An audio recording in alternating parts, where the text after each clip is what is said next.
Alright, so today we're playing a role of collecting the dead, those that didn't make it, those that once thrived in life are now just fuel for the future to create ash and better soil, right? Basically compost. Some things are best to rot away, right? Because they're already wet and dewy. But these are really dry. And if we don't pick these up, if we don't get rid of what's dead, what no longer makes sense to have around, because I didn't use these over the winter time, I had enough of them already to start my fires, right? And that's what they're good for. I mean, really. I mean, that's if you're cold, if you're really cold, like how the desert gets. I mean, even in the summertime, the desert when it's not on fire, right, or the sun's right above you, it gets really cold. And so this is what somebody might call tinder, right? And this is really dry. And when you break it up and you move it into like a bird's nest, kind of, like how a bird might build a little bowl to hang out in, right? There's like a bird's nest. Um, that catches on fire really, really easy. So because we already built it, I'm going to go ahead and set it here around the edge. But I'm going to gather up some of the dead that's around here, because by gathering up some of the dead that's around here, I'm making sure that it doesn't catch on fire during the summertime, when um, that's when it can get really scary. I mean, if your house is built out of matchsticks and petroleum, there's a good chance that if the fire is consuming the land that you're surrounded by, that it's going to consume you too. It's going to remove, and like this is all like really, except for that, really dry stuff. This is off the top of the sagebrush, off of these bushes, just the dead stuff. But we put all this stuff right here. You mash it down a little bit, and we very gently, because it's really pokey too, right? I mean, you just grab onto this plant, and you're gonna wish you hadn't done that. And so you grab them from the bottom. That way, because all the pokies are pointed up, so if you reach underneath, you can break them off at the bottom really easily. But that plant during the summertime when it's growing, it is really hard to get out of the ground. I mean, that means, to me, if I'm paying attention to what nature is trying to tell me, that's telling me, hey, don't pull me right now. I've got something to offer you, but you just gotta wait, right? You're gonna find out that I do have something to offer you if you wait. And if they had more words, right, they would probably add, because if you're really fucking cold in the desert one night and you stumble upon me and you're like, oh my gosh, I saw these rocks over here that I can spark. They spark when they hit. So that means there's fire, right? And if I have this really dry material right now, even in the wintertime when there's snow on the ground, there's a chance of me getting um, a fire going, right? And so if I get a fire going, that means that I'm going to be warm, right? Because that's a good thing. Yeah, it's one of the first things that people suffer from when they're not in their bed with a little button on the wall that you can push and make it 72 degrees, right? When it's 22 degrees, or even 42 degrees, or even 52 degrees, it's very difficult for people to find comfort in that. And uh, so what I've learned is the more that we explore how comfortable or how uncomfortable we can be in different ways, um, we realize a greater level of comfort that's available to us. I mean, like I'm not looking for heat unless it's down below about 40 degrees, and I'm not looking for an escape from the sun unless it's about above about 85 or 90. I mean, when it's getting to be that, there's no sense in just hanging out in there all day. Maybe if you're at the river or the lake or under some trees, it's still cool to hang out. But man, well, I guess the trees are the shade, right? Nature provides in all sorts of beautiful ways.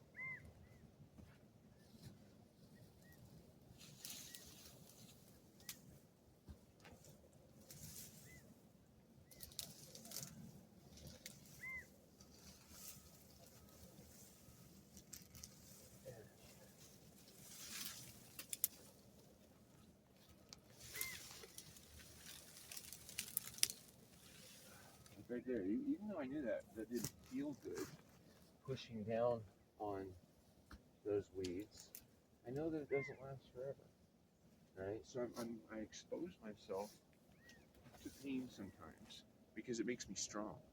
I mean, my hands. Oh yeah, see, my hands are like steel. I mean, I can handle like hot stuff or cold stuff or heavy stuff or all sorts of stuff, right? So I'm gonna have to be right back. I'm gonna transport myself into more areas where the dead are hiding.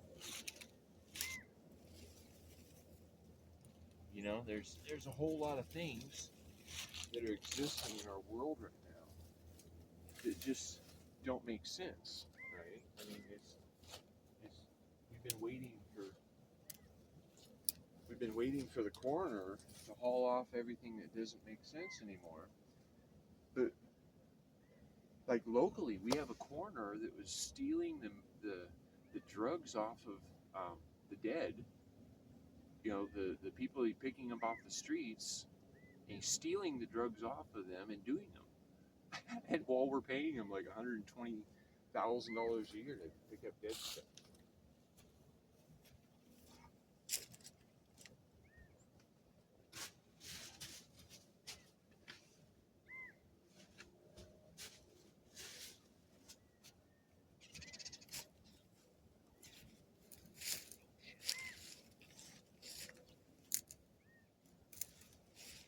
Okay, all right. So I had to. Oh, we got some more dead over there.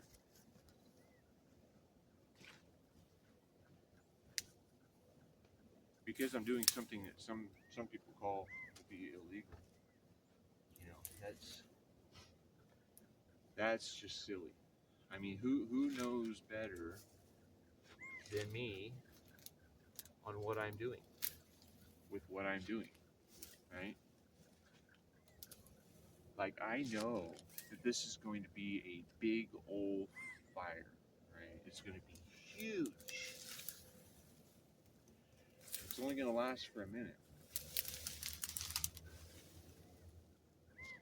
I bet you it doesn't even last a minute. Right? I don't know. We'll find out. I'm gonna move it a little further away from the pallets, just because I know the intensity that this is offering.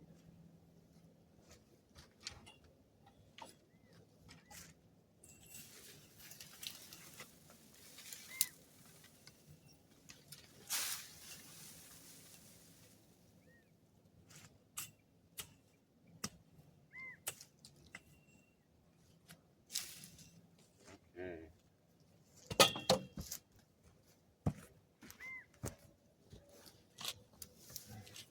Stick you right there. Put you right there. Yeah. Thank you for your service. But you survived the winter. You are no longer needed. I appreciate your presence and And now off you go.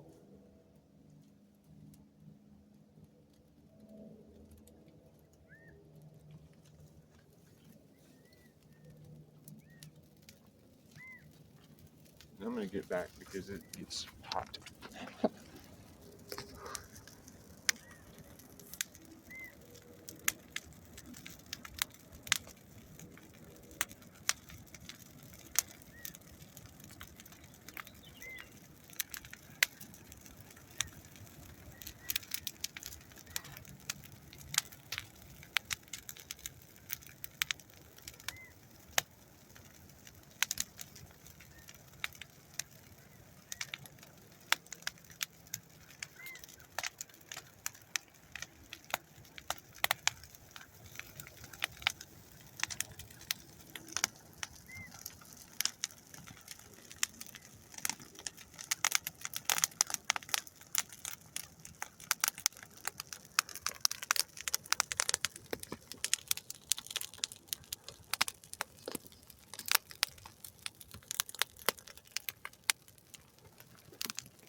So, anyways, yeah, eventually we have to get rid of the things that aren't working, that aren't useful anymore.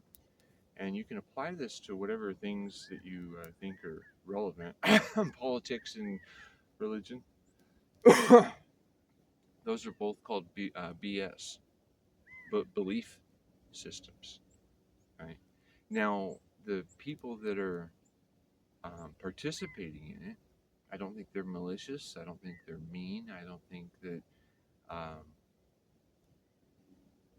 I think that they've been working in a way for some time in something that they've believed rather than something that they know. And I've been questioning this my whole life. And so now that I'm like on a mature side of my expression of who I am, I've decided I started my own ministry because I realized that community, working together voluntarily, respecting each other's free will, is how we thrive. And when we thrive, we probably are going to be suffering less from the people choosing drug addictions, right? Well, they're not choosing the drug addiction; they're choosing to escape the reality that they're in right now, right? They don't feel anybody gives a shit about them. They don't feel that opportunity for them to create things in their life exists. They don't have a safe place to sleep that doesn't require them to be acting a certain way, right? I mean, and some people they just They've never suffered the consequences of their actions, and so they act out in all sorts of ways. But I still think that they deserve a safe space to sleep, right? Because how are they ever going to want to be better if they're not experiencing what better is, what love is? When people care about each other, they make sure that they're not freezing to death on the streets. When people care for each other, they're not uh, making making somebody who's already struggling for enough money to feel like they have a life that they want to be taxed more to supply for things that other people want, right? I believe that we can have all of the things that we want to have in our community if we get rid of middlemen, expensive middlemen. 99% of the time of what I do, I'm doing it for free. But I also have people helping me for free. They give me the things that they no longer need or want. I hand them out to people who need them and want them, right?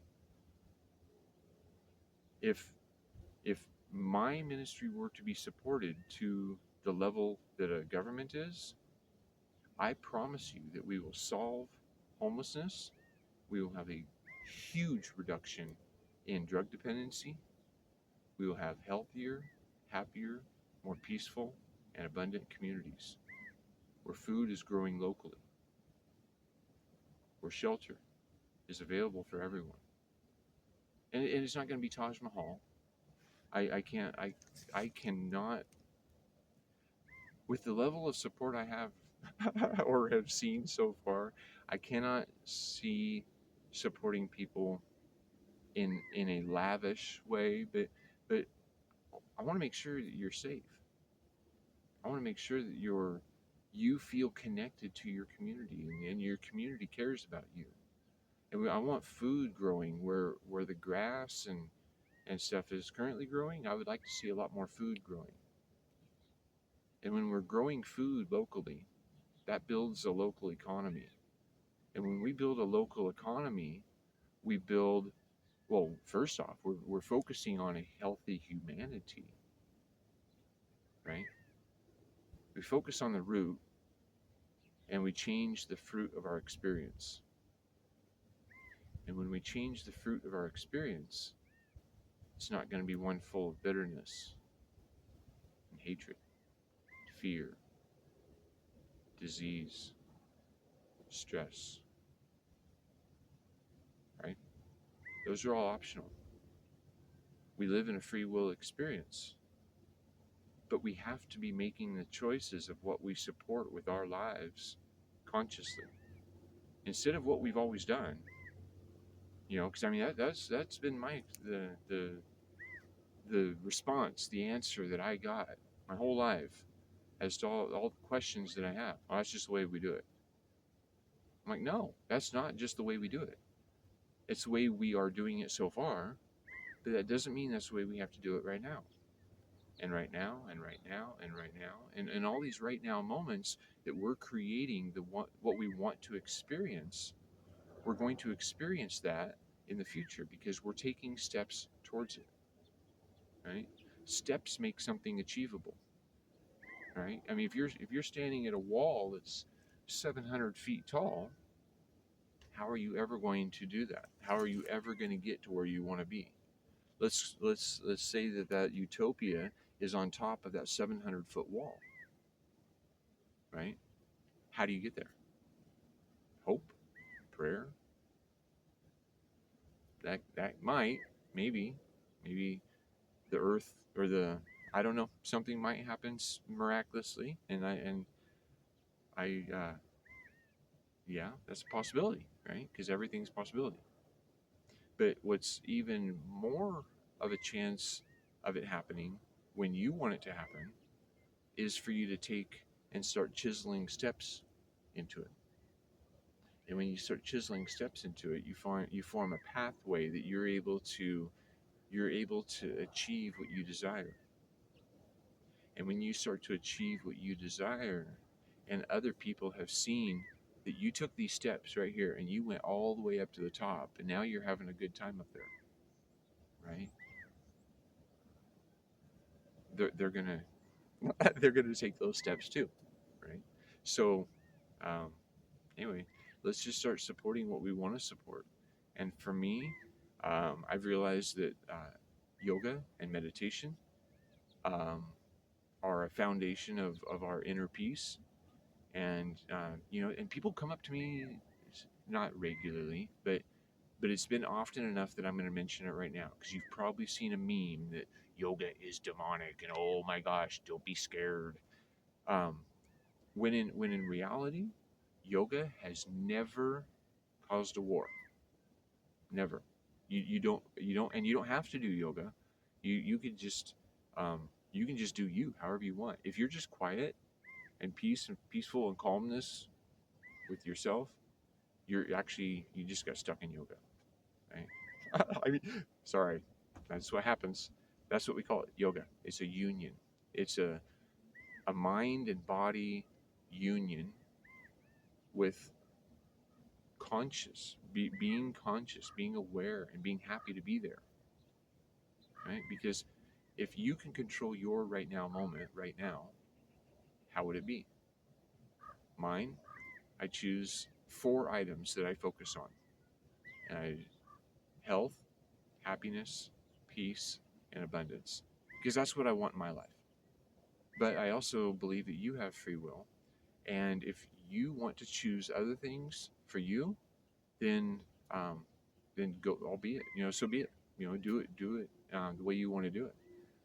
But once you start pushing your will on others, that's where there becomes a problem. If you push your will on others, they have the right to stop you because you're violating their free will, right?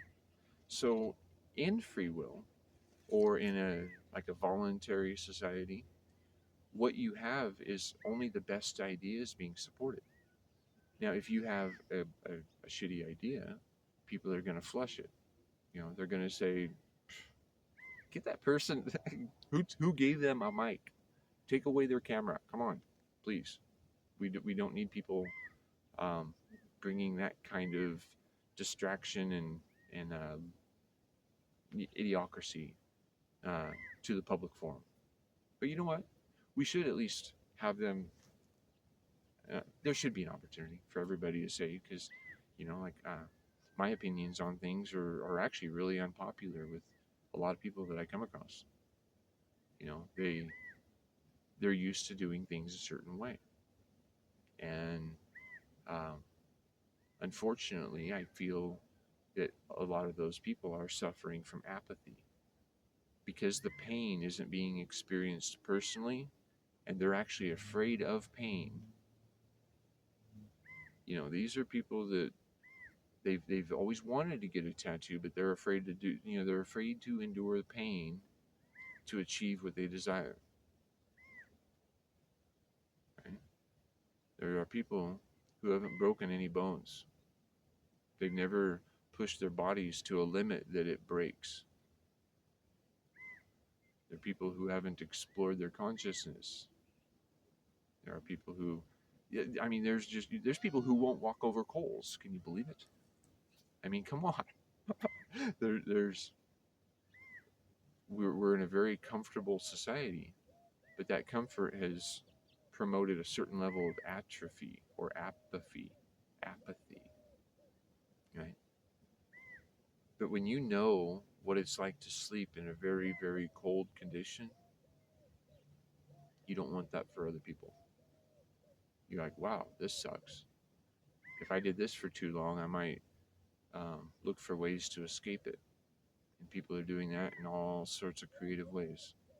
So, anyway, this is what I do in the mornings here during the right time of year. Because now, if I were to try to do what I just did in 3 months, there's a good chance that this whole hillside would go up because the wind picks up and then it spreads from bush to bush to bush and fire. It's scary.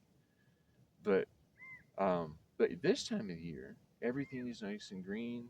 It's well hydrated, and so I can go around. I can pick up the pieces that are um, that would cause a fire to jump from bush to bush to bush, and I can burn them up in a safe way, right? And that's the thing is if we try to do everything at once, it can be catastrophic. But when we're doing a little bit here and there, everywhere where we are, from where we are, um, the whole experience changes.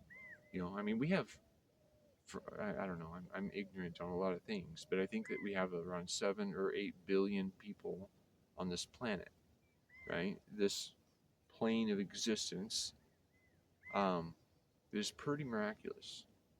It's full of resources. It's got fantastic things to experience outside of the cities. But yeah, imagine just 1 hour a day. 1 hour a day for 8 billion people. How many days would it take for us to at least shift our environment in a way that people have a safe place to sleep and they have access to, at the minimum, right? These are the minimums: access to education, free shelter, free space to sleep. And it's not going to have your own shower. It's not going to have your own toilet, maybe. It's not going to have your own big screen TV. But it is going to be a safe space to sleep, a safe space to exist, a safe space to scroll your Facebook, a safe space to store your things while you go out and gather, gain some employment or volunteer in the community or do the things that life has to offer, entertainment, education, all these things that we're not allowing people to do because there's a struggle to exist, right? And there's regulations preventing people from doing these things. And you have code enforcers and police that are enforcing the legislated laws, the lobbied laws. I mean, and who's lobbying for these laws? All these laws being lobbied by insurance companies and apartment complex owners or corporate overlords, right? If they have to keep us in basically, if they keep us in fear of becoming homeless, if we don't have an expensive box to live in, we might die. That's pretty good motivation to keep working that 9 to 5, right? When in reality there is another way, and we can be stepping towards that when we just start learning how to breathe. Focus on your breath, and when you're focused on your breath, it doesn't take away from you doing the things that you want to do in your life, but it brings you into an awareness of right now where you have um, the ability to make choices. And when you make a choice based on what the options are that are available to you, you might be making a life that you don't want to escape from, and it doesn't stress you out. I mean, I love my life. I mean, I'm surrounded by nature and the free stuff that I've gathered from community to start creating what I'm doing here. And so this is the apocalyptic ashram Hawks Haven. I'm in Central Washington. I love my view. Um, you know what? I'll just take you for a little walk. And are we still recording even? We are. Awesome. So I'm just going to take you for a little walk on some of the things that I've been doing here. And some of the things, they need some maintenance or they need some attention. But I'm working on a pretty large scale, and I'm just kind of sketching in all the rough features into my drawing, right? My expression of what I want to see and build in the world.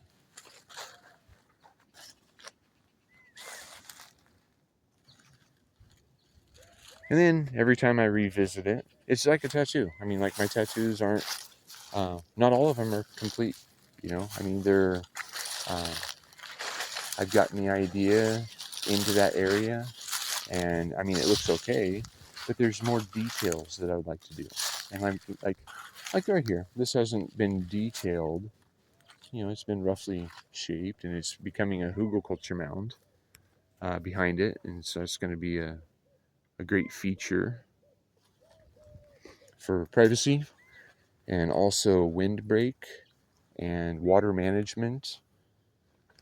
And like, this is a little creek that will flow. If I put a hose up the hill, it flows through all the gardens, and then it flows right through here, and then it goes and feeds like the Saskatoon bush here. It is loaded with berries. Not right now, but it will be because every other year that I've lived here, it has been. So I trust in that. And there's a video, a time lapse of me doing this feature the other day. You can check that out. It's on the YouTube, right? And it looked like this, right? But a big pile of dirt. And so I mine the rocks out of it, because I say mine when I find a cool one, and then I stack it up, and I keep stacking it, and I just keep stacking it, and I keep stacking it, and it becomes quite a few rocks.